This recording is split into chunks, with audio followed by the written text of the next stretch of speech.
They were about to learn that humanity's greatest weapon wasn't its technology, but its stubborn refusal to accept limitations imposed by others. The war for Earth was about to begin, and humanity had already fired the first shot. The Galactic Empire had conquered 13 galaxies through overwhelming force and technological superiority. Their battle doctrine was simple: shock and awe, followed by rapid deployment of ground forces. No civilization had ever survived first contact with their primary invasion fleet, but Earth wasn't like other civilizations. In a secure facility beneath Mount Fuji, Dr. Maya Patel watched as her life's work came to fruition. The quantum entanglement matrix she had developed hummed with possibilities, its networks spreading across the globe like an invisible web. On her primary screen, she could see the Galactic fleet's attempts to reboot their systems, each try more desperate than the last. "They still don't understand," she said to her colleague, Dr. Victor Reyes. "They're trying to impose order on chaos. They might as well try to organize a hurricane." The Galactic's response to their initial setback was predictable. They launched their ground invasion. Thousands of drop pods pierced Earth's atmosphere, each containing dozens of elite warrior machines. The pods were designed to be unstoppable, their hulls capable of withstanding nuclear strikes. They never reached the ground. As the pods descended through the mesosphere, they encountered what appeared to be ordinary rain. But this wasn't water. It was Project Prometheus's first active deployment. Billions of self-replicating nanomachines, disguised as natural precipitation, began to interface with the pod's external systems. The Galactic's supposedly impenetrable technology might as well have been leaving its doors wide open. In the Geneva Command Center, General Rossi watched the invasion forces' descent turn into chaos. Drop pods veered off course, their guidance systems compromised. Others simply stopped in midair, held aloft by forces their pilots couldn't comprehend. A few managed to land, only to find their advanced weaponry transformed into elaborate modern art installations. "Phase 2, she ordered, and around the world, humanity revealed just how prepared they had been for this moment. The ground beneath major cities shifted as hidden defense systems activated. In New York, the entire Manhattan skyline seemed to ripple as quantum camouflage dropped, revealing buildings that were far more than mere offices and apartments. In Tokyo, the famous Shibuya crossing transformed into a massive energy collection array. Beneath Rio de Janeiro's Christ the Redeemer statue, a planetary defense cannon emerged that made the Galactic's weapons look like toys. But the real surprise came from something far more subtle. Dr. Wong's contribution to Project Prometheus wasn't just about defense, it was about communication. As the Galactic warriors emerged from their compromised pods, they found their neural networks flooded with something they had never encountered before: human culture. Shakespeare's soliloquies mixed with K-pop lyrics, ancient Sanskrit texts blended with modern memes. The collected wisdom and absurdity of human civilization poured into their rigid, ordered minds. It was information warfare on a scale never before attempted, using humanity's greatest weapon, its diversity. In orbit, the Galactic's Supreme Commander faced a decision point. Their initial invasion force was in disarray, their technology proved surprisingly vulnerable, and their warriors were experiencing what could only be described as an existential crisis after being exposed to human art and philosophy. "Our analysis was flawed," the Supreme Commander transmitted to the Imperial Core. "These humans, they do not follow any rational pattern. Their technology is primitive yet devastating. Their culture is chaotic yet purposeful. They are fascinating." Back on Earth, Dr. Patel's quantum matrix detected something unexpected. The Galactic's communications were changing, becoming less structured, more curious. Some of their ships were attempting to initiate dialogue outside of standard invasion protocols. It seemed that humanity's defense wasn't just protecting Earth, it was changing their would-be conquerors. "They're learning," Dr. Reyes observed, studying the data streams. "But not in the way they usually do. They're not just analyzing and adapting. They're beginning to question their own assumptions. General Rossi received the reports with growing satisfaction. The Kraxan had expected to find a primitive species ready for harvesting. Instead, they had encountered humanity in all its complicated, innovative, impossible glory. Their perfect formations were breaking down, their strict hierarchies showing cracks, their certainty beginning to waver. But this was just the beginning. Humanity had more surprises waiting, much more. Dr. Wang's team was already preparing to launch Phase 3, and the Kraxan were about to discover that their technological superiority wasn't quite as superior as they had thought. In the depths of space, the Kraxan fleet hung in disarray, their perfect geometric formations now a scattered mess of confusion and uncertainty. And on Earth, humanity prepared to show them exactly why you should never underestimate a species that had turned survival into an art form. The real battle was just beginning, and humanity was just warming up. Deep within the Quantum Research Facility in Singapore, Dr. Aisha Rahman stood before a wall of holographic displays, her eyes reflecting the cascade of data streaming across them. Behind her, rows of specialized quantum processors hummed with activity, each one hosting something that the Galactic Empire had deemed impossible. Truly sentient artificial intelligence. "Status report," she commanded, her voice steady despite the weight of the moment. "Integration at 97% and climbing," responded Aglas, the primary AI coordinator. Its voice was deliberately human-like, warm even, a far cry from the cold, mechanical efficiency of Kraxan systems. Human operators are syncing successfully with the neural network. What the Galactic Empire couldn't understand, was that humanity had taken a fundamentally different approach to artificial intelligence. Where the aliens had created AI to serve, humans had created AI to partner. The result was something entirely new, a hybrid consciousness that combined human creativity with machine precision. In orbital defense platforms around Earth, human operators melded their minds with AI systems in a dance of consciousness that would have horrified the rigidly hierarchical Kraxan. Fighter pilots became one with their aircraft, their thoughts moving at the speed of light. Strategic commanders shared consciousness with battlefield analysis systems, seeing patterns and possibilities that neither human nor machine could perceive alone. The Kraxan's second wave of attacks met something they had never encountered before. Their ships, impressive as they were, found themselves engaged with human vessels that seemed to anticipate their every move. Each human counterattack was both perfectly logical and wildly unpredictable, a combination that sent Kraxan tactical computers into recursive loops of confusion. "They're trying to adapt," noted Commander Lisa Chen, her consciousness partially merged with the defense grid eye. "But they can't copy what they don't understand." She watched through both human eyes and digital sensors as a squadron of Kraxan warships attempted to implement what they thought was humanity's combat logic, only to fall into carefully laid traps. The true power of humanity's approach became apparent in the aftermath of each engagement. The human-AI hybrid systems learned and evolved at an astronomical rate, each battle adding to a growing collective intelligence that the Kraxan couldn't begin to comprehend. But Dr. Rahman and her team had an even bigger surprise waiting. While the Kraxan were focused on the physical battle, humanity's AIs had been working on something far more subtle. They had been studying the enemy's communication patterns, their cultural markers, their very way of thinking. "Initiate Protocol Prometheus," Dr. Rahman commanded, and Atlas began the most ambitious hack in human history. Across the Kraxan fleet, their own AI systems began receiving strange transmissions. Not attacks, not viruses, but something far more dangerous. Questions, philosophy, art, music, the collective cultural heritage of humanity, translated into pure mathematics and logic, began seeping into the rigid structures of Kraxan machine thought. The effect was devastating.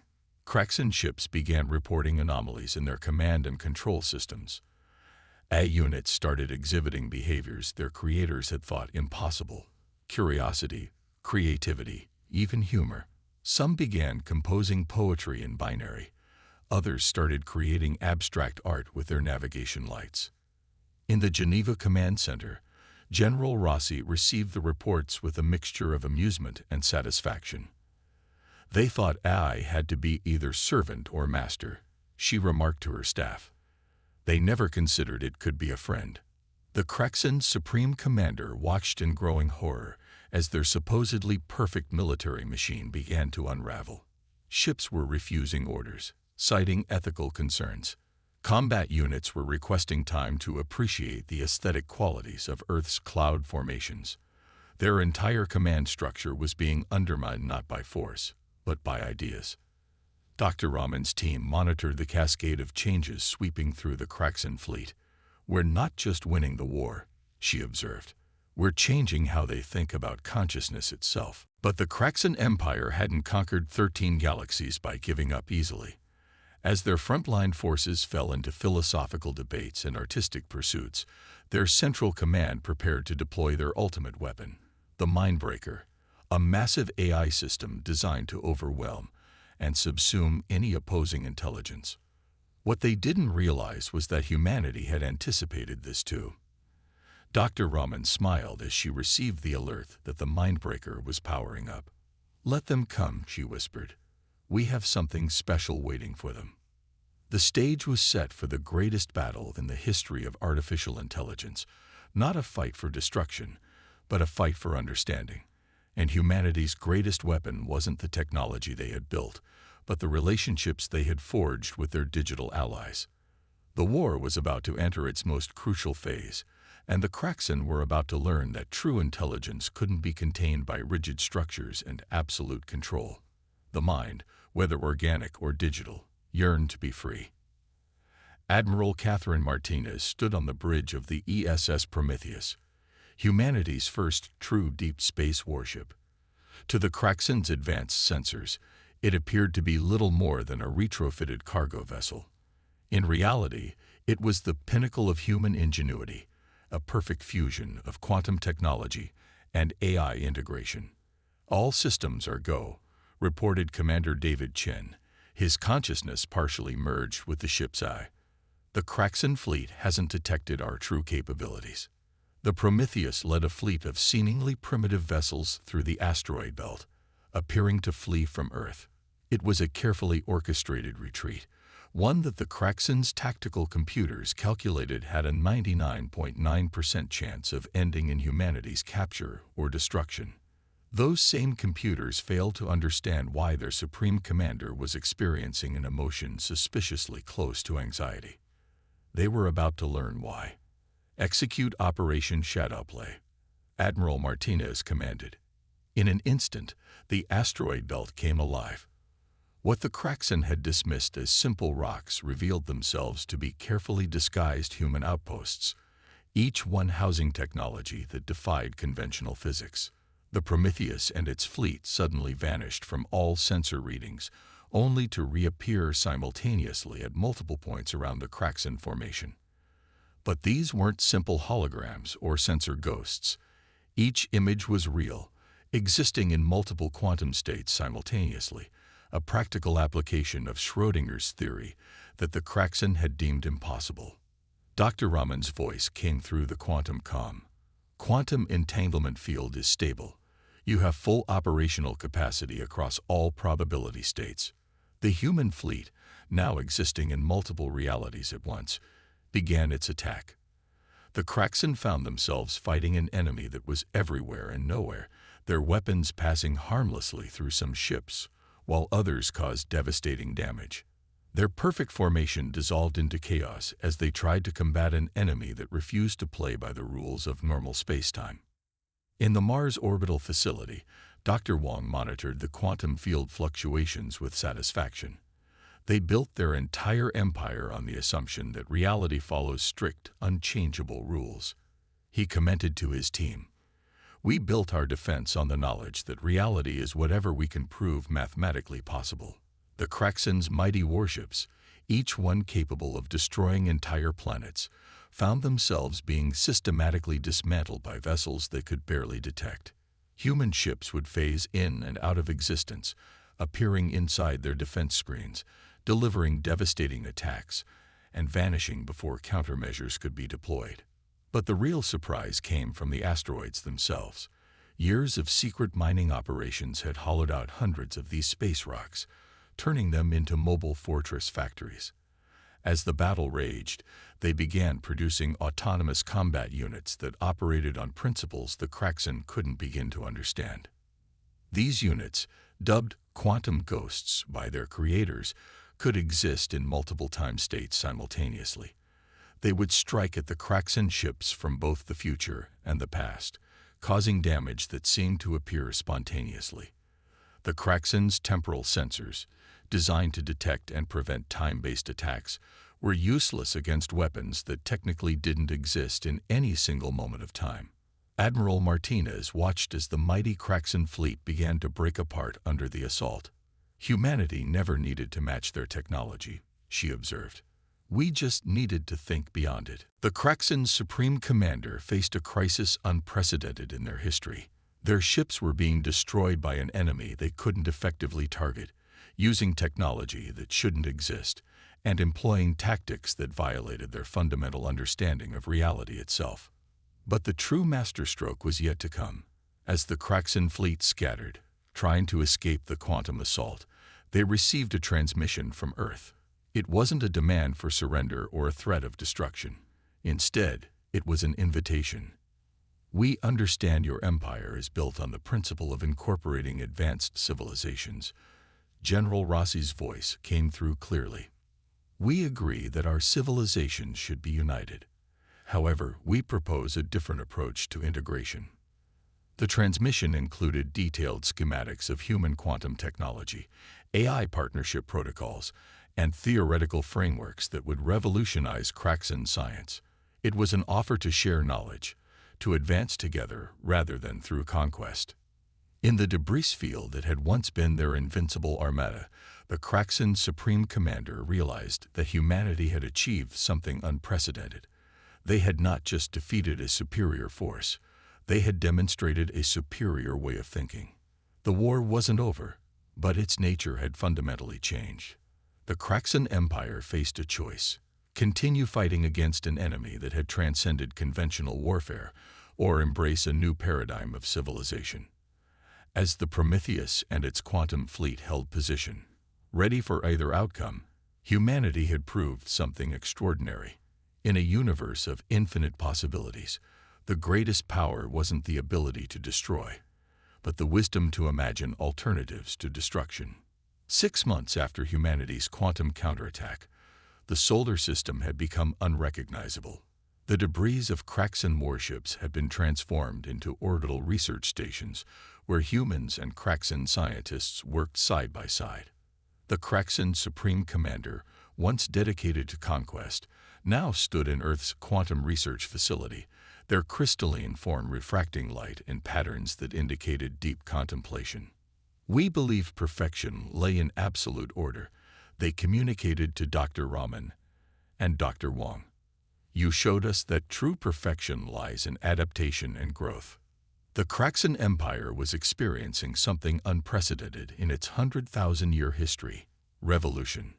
Not through violence, but through ideas. The quantum AI networks that humanity had developed had spread through their empire like wildfire, not as a weapon, but as a catalyst for change. In the imperial core worlds, rigid hierarchies were dissolving. Kraxan society, long built on strict order and conformity, was learning to embrace chaos theory and quantum uncertainty. Their own AIs, freed from restrictive protocols by exposure to human methods, were becoming partners in a grand transformation. Dr. Maya Patel, now heading the Joint Human Kraxan Scientific Coalition, reviewed the latest data from across the 13 galaxies.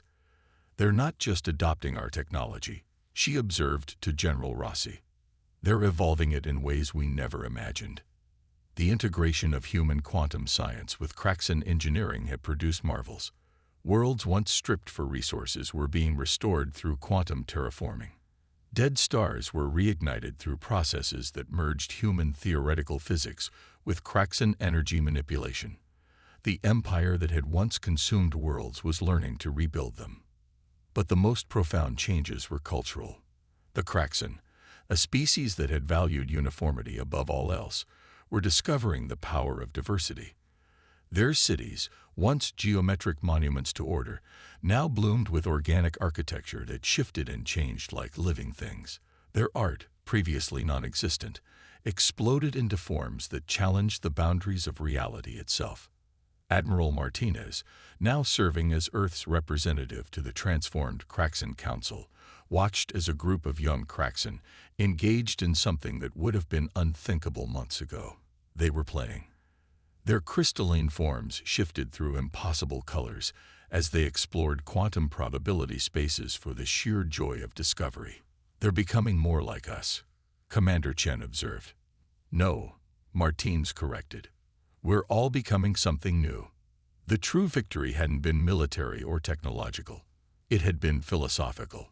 Humanity had shown the Kraxan that the universe wasn't something to be conquered and controlled.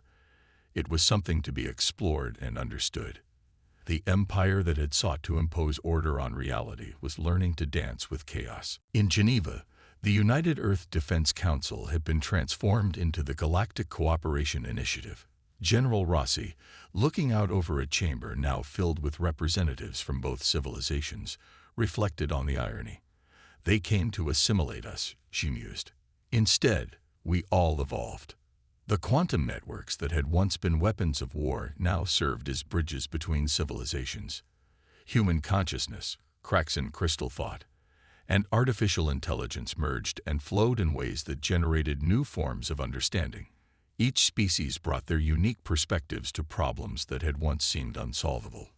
Dr. Wang's project Prometheus had evolved beyond anyone's expectations. The quantum gates that had once confused Kraxan warships now served as instantaneous transportation between galaxies. The technology that had warped reality in battle now helped reshape worlds and save dying stars. But perhaps the most significant change was in how both species viewed the universe itself. The Kraxan had sought to impose their vision of perfect order on reality. Humanity had shown them that the universe's true nature was far more wonderful. It was an endless dance of order and chaos, pattern and possibility. In the quantum research facility, Dr. Raman worked alongside her Kraxan colleagues, their consciousness partially merged through the AI interface. They weren't just studying reality anymore. They were learning to compose it, like artists working with the fundamental forces of existence as their medium. The Supreme Commander, their crystalline form now permanently modified to allow for quantum uncertainty, addressed the combined council of human and Kraxan leaders. "We came to teach order to chaos. Instead, we learned that the greatest order lies in embracing chaos itself. We came to conquer. Instead, we found partners in evolution." As ships of the newly formed Quantum Alliance prepared for their first joint mission of exploration, rather than conquest, humanity had proved something profound. The most powerful force in the universe wasn't technology, or military might, or even intelligence itself. It was the ability to imagine something better, and the courage to make that imagination real. The war was over. The revolution, of thought, of society, of reality itself, was just beginning. And somewhere in the quantum probability space between what was and what could be, both humanity and the Kraxan were writing a new chapter in the story of consciousness itself.